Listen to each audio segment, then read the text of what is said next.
Olá, seja bem-vindo à nossa quarta aula, nosso mini curso Organização, Estudo e Produtividade.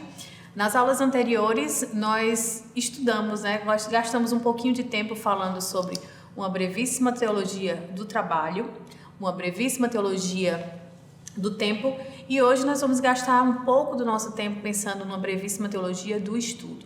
Quando nós paramos para pensar a respeito da teologia do trabalho, nós vimos em cada uma delas como Cristo nos criou com a perspectiva criacional do trabalho dentro do projeto divino, de que maneira o pecado entrou e corrompeu o pecado e de que maneira a redenção de Cristo redime também a forma como nós trabalhamos e a forma como nós encaramos o trabalho. Da mesma forma, o tempo. Nós vimos como Deus nos criou limitados pelo tempo, ao mesmo tempo que colocou a eternidade no nosso coração. Nós entendemos de que maneira o pecado entrou e afetou a nossa forma de encarar o tempo, de usar o tempo, e como a obra de Cristo redime o nosso tempo, nos dá tempo, nos dá vida eterna e também nos ajuda a sermos redentores de tempo. E hoje nós vamos ver um pouquinho, nós vamos pensar um pouquinho sobre uma brevíssima teologia do estudo, como tenho falado em todas as aulas anteriores. Nós não temos tempo para nos aprofundar muito a respeito do assunto, mas alguns princípios bíblicos fundamentais são suficientes para nos ajudar a ter uma perspectiva diferente, a construir uma cosmovisão diferente que vai nos ajudar a ter resultados mais efetivos na forma como nós estudamos, como administramos o tempo ou como trabalhamos. Para a aula de hoje, nessa brevíssima teologia do estudo, nós vamos usar um pouco do livro do Dr. Valbert Veras, Intensamente, que trata exatamente sobre o chamado para uma vida intelectual cristã, o chamado para usar a nossa mente, o nosso intelecto, a nossa cognição para a glória de Deus, o chamado para amar a Deus também de todo o entendimento. Então eu gostaria de começar lendo brevemente aqui com vocês Deuteronômio 4 e 6, que diz assim: obedeçam-lhe por completo e assim demonstrarão sabedoria e inteligência às nações vizinhas. Quando elas ouvirem estes decretos, exclamarão: como é sábio e prudente o povo dessa grande nação. Pois que grande nação tem um Deus tão próximo de si como o Senhor, nosso Deus, está sempre próximo de nós, sempre que o invocamos, e que grande nação tem decretos e estatutos tão justos quanto este conjunto de leis que hoje lhes dou. Algo interessante nesse versículo que nos chama a atenção é que Deus está interessado em ser glorificado por meio do nosso pensar. Deus está interessado em ser glorificado quando as pessoas olham para nós e dizem: olha que povo sábio, que povo inteligente. Quando nós pensamos numa brevíssima teologia do estudo e vamos lá para a criação, nós vemos que na criação de Deus, quando Deus cria o homem, quando Deus cria o mundo, dentro da criação de Deus não há desperdício, E quando Deus cria o homem com um cérebro altamente capaz de pensar, de raciocinar, de aprender, de compreender, de estabelecer relações, nós entendemos que Deus espera que nós usemos essa capacidade de forma mais profunda e completa possível para a glória dele, para refletir a imagem daquele que nos criou. Então, primeiro ponto na nossa brevíssima teologia do estudo, pensando no esquema criação, queda e redenção, é que nós fomos criados para pensar, para conhecer, para estudar. Dentro da missão de Deus para nós está a missão de usar o nosso intelecto, usar o nosso cérebro, usar a nossa capacidade intelectual para a sua glória e também para o bem da humanidade, para cultivar, para guardar. A utilização, o uso das nossas capacidades cognitivas está relacionada também com o mandato criacional. Então, Deus nos chamou para utilizar a nossa mente, utilizar o nosso cérebro para a sua glória. Então, ninguém tem a desculpa de dizer, eu não preciso estudar, eu não preciso conhecer, eu não preciso exercitar as minhas faculdades intelectuais. Uma vez que Deus te criou com essas habilidades, Ele espera que você as use. Ao mesmo tempo que Deus nos criou para pensar, para conhecer, com capacidades incríveis, cognitivas e intelectuais, é importante também lembrar, assim como a gente falou na questão do tempo, que dentro da criação do homem como perfeito existem limitações, os limites do perfeito. Nós não somos, por exemplo, oniscientes, nós não sabemos de todas as coisas e nunca seremos capazes de conhecer todas as coisas. Nós somos limitados cognitivamente. E isso não é algo ruim, não é algo que mancha a nossa perfeição, mas é algo que nos coloca num lugar de criação e não de criador. O único onisciente, o único que sabe de todas as coisas é o nosso Criador, e nós sabemos que estamos debaixo dele, que somos criados à sua imagem.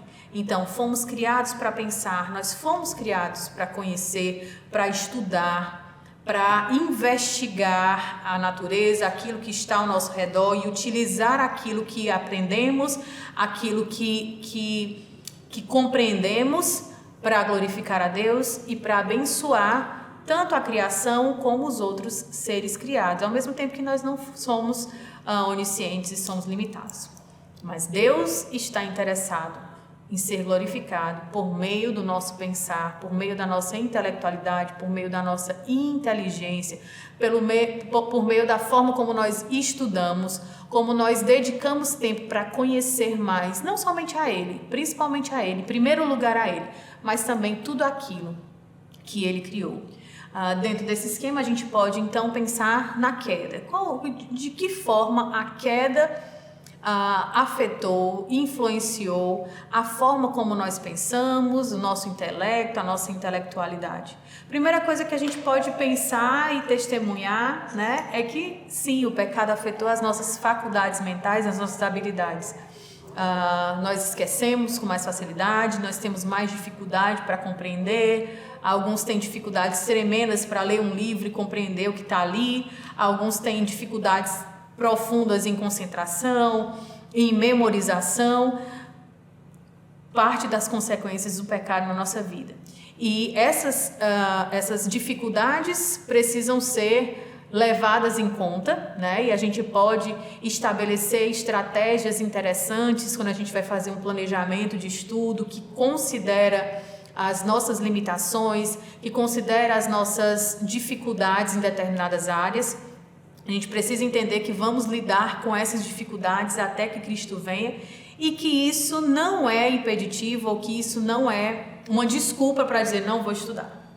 Nós temos que utilizar a mente, apesar das nossas dificuldades. Graças a Deus nós temos ferramentas, nós temos técnicas, nós temos coisas que podem nos ajudar nessas limitações que são inerentes, que são consequências do pecado. Mas essa nem é a pior, a pior consequência do pecado sobre as nossas faculdades intelectuais. Certamente, a pior delas é que o pecado nos torna nulos nos nossos próprios raciocínios. Por conta do pecado, por mais que eu possa observar a natureza e compreender que é necessário que haja alguém ou algo, um criador por trás de todas as coisas, o pecado faz com que os meus raciocínios, o meu raciocínio, o meu entendimento se torne nulo e eu não consiga enxergar o Deus verdadeiro que está por trás de toda a criação, que está por trás de todas as coisas. Mais do que isso, o conhecimento, por conta do pecado, o conhecimento ele é dividido em um conhecimento material e um conhecimento espiritual. O conhecimento, a intelectualidade, por conta do pecado, ela também se tornou idólatra. As pessoas querem conhecer não para conhecer mais o Criador. As pessoas querem conhecer mais e melhor não para fazer o bem para outras pessoas, não para amar o próximo, mas para interesses pessoais, né? Ao conhecimento utilizado de maneira idólatra. E quando a gente pensa na redenção de Cristo, a redenção de Cristo também redime a forma como nós encaramos o estudo, a forma como nós encaramos o conhecimento. Primeiro, porque em Cristo nós temos acesso ao verdadeiro conhecimento. Quando nós lemos em Colossenses 2:3, a gente vê que em Cristo estão ocultos todos os tesouros da sabedoria e do conhecimento. Então, em Cristo nós temos acesso ao conhecimento verdadeiro que nos ficou embotado, né, por conta do nosso pecado. É interessante imaginar, pensando nos efeitos, na consequência da queda sobre a nossa mente, é que, de fato, o pecado nos emburrece. O pecado nos emburrece não apenas na nossa dificuldade neurológica, né, que agora é limitada, mas o pecado nos emburrece porque nós não queremos reconhecer ou não queremos admitir aquele que está por trás do conhecimento, né, aquele que é o Criador de todas as coisas. E em Cristo, com a redenção de Cristo, nossos olhos são abertos e nós temos então acesso ao verdadeiro conhecimento.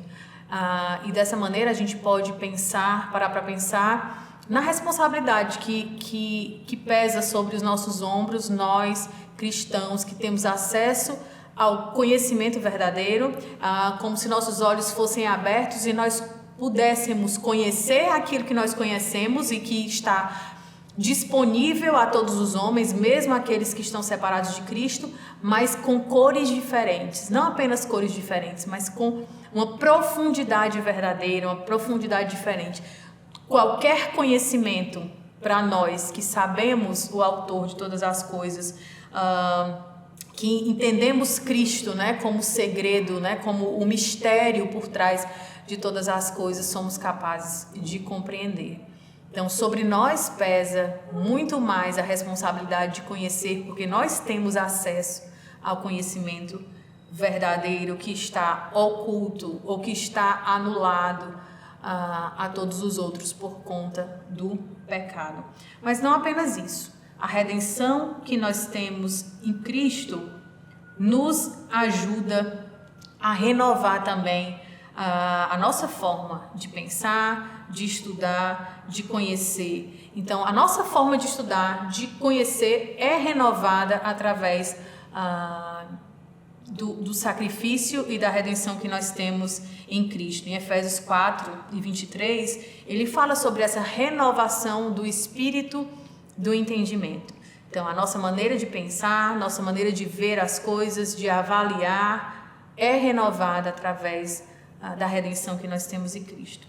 E por último, né, e que é algo que é muito importante, a redenção que nós temos em Cristo redime o nosso estudo e nos ajuda a entender que nós somos chamados a amar a Deus também de todo o nosso entendimento, né? É interessante ver como Cristo cita os versículos de Deuteronômio. Enquanto em Deuteronômio nós vemos amar a Deus de toda a tua alma, de toda a tua força, né, de todo o teu coração. Aqui em Mateus, Jesus vai falar esses versículos, vai dizer: ame o Senhor teu Deus de todo o teu coração, de toda a tua alma e de todo o teu entendimento. Um elemento importante para pensarmos hoje. A forma como nós encaramos o estudo, a forma como nós encaramos compreender o que se passa ao nosso redor, a forma como encaramos a nossa responsabilidade, né, de conhecer, de relacionar os assuntos, de estudar, de ir mais profundo, principalmente quando nós pensamos em questões ministeriais, principalmente quando nós pensamos na responsabilidade que nós temos de conhecer a palavra de Deus, de conhecer aquilo que Deus nos revelou. Nós precisamos entender que Deus nos chama para um amor que também é de todo o entendimento.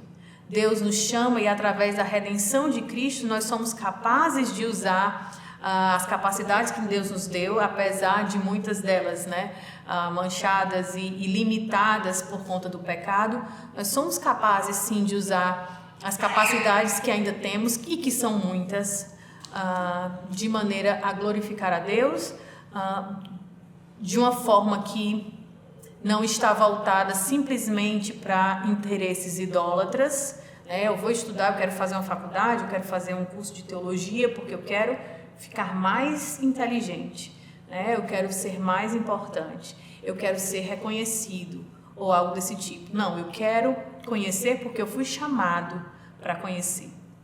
Porque parte do meu chamado criacional, é usar as minhas faculdades intelectuais, usar a minha mente, usar o meu cérebro para conhecer, em primeiro lugar, o meu Deus, e em segundo lugar, aquilo que Ele criou e aquilo que Ele quer que eu saiba para que eu possa cumprir a minha missão, E aí a gente volta para a teologia do trabalho e para a teologia do tempo, para gastar o meu tempo, para conhecer a Deus e cumprir a minha missão de maneira que glorifique ao meu Deus. E assim a gente termina a série de 3 aulas, traçando então a breve teologia do trabalho, a breve teologia do tempo, a breve teologia do estudo. E na nossa última aula, quinta e última aula, eu quero trazer então algumas questões mais práticas que podem te ajudar a colocar realmente em prática no dia a dia, no cotidiano, algumas das coisas que nós falamos até aqui. Eu espero que pensar um pouquinho sobre os princípios bíblicos a respeito desses temas que muitas vezes nós deixamos como de fora da teologia tenha te ajudado a deixar para lá algumas crenças erradas a respeito de tempo, de estudo, de trabalho, de produtividade e tenha aberto seus olhos para a maravilha que é pensar no nosso trabalho, pensar no nosso tempo, pensar nos nossos estudos de maneira graciosa, da perspectiva da graça. Deus nos criou, nos deu capacidades, nos comissionou, nos fez parte de uma missão maior, nos chamou como cooperadores e precisamos encarar cada uma dessas coisas não como pesar, não como uma grande dificuldade, principalmente quando a gente pensa em estudo, mas como um grande privilégio de fazer parte como cooperador nessa grande missão que Deus nos deu e tentar fazer isso da melhor maneira possível, não porque nós precisamos trabalhar para sermos aceitos por Deus, mas porque nós já somos aceitos e somos gratos por isso. Espero você na nossa última aula, quinta e última aula, e até lá.